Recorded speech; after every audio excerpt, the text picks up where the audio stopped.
वो अपनी पूंछ से पेड़ों को काट देता है, फिर अपने चेहरे से खेत की सिंचाई करता है, जिसके बाद वो नदी में जाता है और बहुत सारा पानी पी लेता है और फिर खेत पर आकर अपने मुंह से छिड़काव मार देता है। इस दिन अंडों में से डायनासोर के बच्चे निकलने वाले थे, तभी एक छोटा बुद्धू सा डायनासोर निकलता है जिसकी आंखें भी सही से नहीं खुल पा रही होती है। उसके पापा के हौसला बढ़ाने पर वो अंडे में से बाहर आ जाता है। दूसरे उसके भाई बहन जो भी पैदा हुए थे वो स्वस्थ और ताकतवर थे। वो पैदा होते ही उछल कूद करने लगते हैं, लेकिन ये जो बहुत कमजोर हो छोटा था वो सही से चल भी नहीं पा रहा था। कुछ ही सालों में उसके भाई बहन बहुत बड़े बड़े हो गए, लेकिन वो अब भी पिद्दी सा ही था। केवल काम करने वाला ही डायनासोर इस दीवार पर अपना हाथ का निशान लगा सकता है। तो बड़े भाई ने मैदान को साफ कर दिया और उसकी बहन ने खेत की सिंचाई कर दी, जिसके बाद पिता ने उन्हें हाथ का निशान लगाने की अनुमति दे दी। लेकिन दूसरी तरफ जॉन मुर्गियों की देखभाल कर रहा था, लेकिन वो भी काम उससे ठीक ढंग से नहीं होता था। मुर्गियां उसे रोज वहाँ से दौड़ा देती थी। अब जॉन भी अपने हाथ का निशान लगा सकता है, लेकिन उससे पहले उसे शिकारियों से खाने की हिफाजत करना पड़ेगी, जिसके बाद पिता उसे जाल लगाना सिखाते हैं। अब जॉन मुंह में एक डंडा लेकर खाने की हिफाजत करने लगता है, तभी वो देखता है कि जाल में कोई फंस गया होता है, जिसे देखकर पहले तो वो डर जाता है, लेकिन बाद में थोड़ी हिम्मत करके वो जाल में फंसे बच्चे को जाने देता है।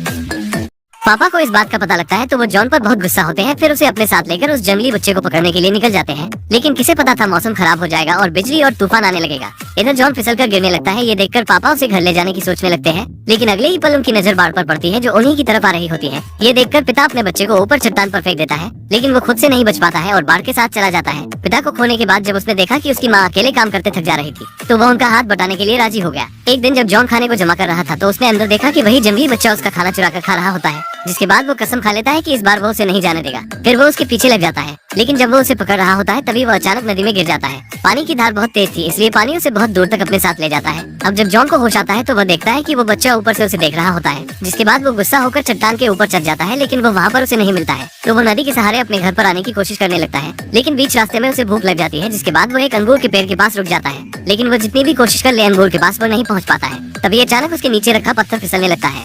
जॉन का पैर गिरकर पत्थर के नीचे फंस जाता है, लेकिन अगले दिन वो अपने आप निकल जाता है, क्योंकि उसके पैर के नीचे की मिट्टी किसी ने हटा दी होती है। उसे लगने लगता है कि यह वही बच्चा होगा। थोड़ी ही देर में बारिश होने वाली होती है, लेकिन जॉन इस बार बिल्कुल अकेला होता है, इसलिए वो थोड़ा सा घबरा रहा होता है। जिसके बाद वो पानी से बचने के लिए एक टेंट बनाने लगता है। तभी वो देखता है कि एक चूहा उसकी तरफ देख रहा होता है, जिसके बाद वो टेंट बनाकर उसमें बैठ जाता है और चूहे को चिढ़ाने लगता है। लेकिन तभी चूहा ये सब देखता है, फिर वो दो चूहे को और बुला लाता है, जिसके बाद में तीनों अजीब आवाज निकालकर उसका मजाक उड़ाने लगते हैं। ये देखकर जॉन को गुस्सा आने लगता है। तभी वो देखता है वही जंगली बच्चा उसके लिए कुछ खाना लाया होता है, जिसे खाकर वो बच्चे को माफ कर देता है। जिसके बाद दोनों मिलकर चट्टान पर चले जाते हैं और अंगूर को लाने के लिए, लेकिन चट्टान बहुत पतली और खतरनाक होती है। ये देखकर जॉन बहुत डर जाता है और आगे नहीं बढ़ता है। लेकिन तभी जिसके बाद बच्चा जॉन के ऊपर चढ़कर दूसरी तरफ आ जाता है। अब जैसे ही जॉन अंगूरों को मजे से खा रहा होता है, तभी ऊपर से उसके एक खतरनाक सांप गिर जाता है, जिसे देखकर वो बहुत डर जाता है और नीचे गिरने लगता है। ये देखकर जंगली बच्चा जॉन के लिए सांप से भिड़ जाता है, जिसके बाद लड़का सांप से लड़कर उसे वहाँ से भगा देता है और इस तरह से दोनों में दोस्ती हो जाती है। जॉन को सांप से बचाने के बाद बच्चे की जॉन से दोस्ती हो जाती है और जॉन उसका नाम जैक रख देता है, जिसके बाद दोनों साथ में घर की तरफ जाने लगते हैं। अब रात में जब वो सोने के लिए रुकते हैं तो जॉन को अपने परिवार की याद आने लगती है। इधर जैक भी अपने जुन को याद कर रहा होता है। तभी वो देखते हैं कि उन दोनों के ही परिवार उनसे बिछड़ गए होते हैं, इसलिए दोनों मायूस होकर आपस में लेटकर सो जाते हैं। अगले दिन जब वो घर की तरफ जा रहे होते हैं तभी बड़ी तेज से आंधी तूफान चलने लगता है। तभी जॉन को देखकर याद आता है कि ऐसा ही कुछ उस दिन हुआ था जिस दिन उसके पिता उससे बिछड़ गए थे, इसलिए वो बहुत डर जाता है और एक पत्थर के पीछे जाकर लेट जाता है। अब जब वो पत्थर से निकलता है तो वो देखता है नदी बिल्कुल जम चुकी होती है और पत्ते भी सब झड़ गए होते हैं, इसलिए उन्हें पता ही नहीं लग रहा होता है कि घर का रास्ता किधर से है, इसलिए वो घर नहीं जा सकते हैं। तभी कुछ उड़ने वाले डायनासोर का झुंड वहाँ पर आ जाता है। फिर उनमें से एक बताता है कि वो जंगल के रक्षक है, जिसके बाद जॉन उनसे उसके घर का रास्ता बताने में मदद के लिए कहने लगता है। तभी उनमें से एक डायनासोर लकड़ी में से गिलहरी को निकाल कर खा जाता है, जिसे देखकर जॉन और जैक दोनों डरकर वहाँ से भागने लगते हैं, लेकिन उड़ने वाले डायनासोर उनका पीछा करने लगते हैं। जॉन अपनी पूरी स्पीड से भागने की कोशिश करता है। अब जब वो उनका खाना बनने वाले होते हैं तभी दो टीरेक्स भाई वहाँ आ जाते हैं और उन शैतानों को मारकर भगा देते हैं। जब जॉन और जैक को पता लगता है कि टीरेक्स अपने झुंड से बिछड़ गए होते हैं तो जैक उनकी गन सूखने लगता है।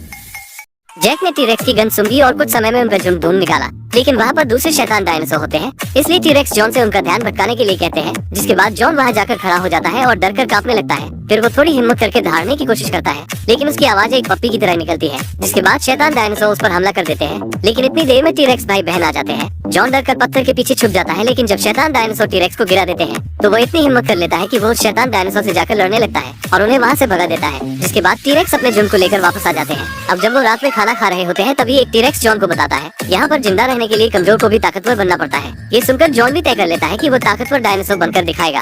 एक दिन जब वो झुंड को टहलाने ले जा रहे थे तभी अचानक जॉन की नजर स्नो माउंटेन में पड़ जाती है। अगर वो उसकी नदी से जाएगा तो वो सीधा अपने घर पहुंच जाएगा, इसलिए जॉन टीरेक्स भाई बहन को अलविदा कहकर उसकी तरफ बढ़ जाता है। अब जब वो घर पर जा ही रहे होते हैं तभी उन्हें फिर उड़ने वाले डायनासोर मिल जाते हैं। फिर वो जैक को उठा ले जाते हैं, जिसके बाद वो जॉन को चट्टान से नीचे फेंक देते हैं। गिरने के बाद जॉन झाड़ियों में जाकर फंस जाता है, लेकिन तभी वो देखता है अचानक उसके पापा उसके सामने आ जाते हैं।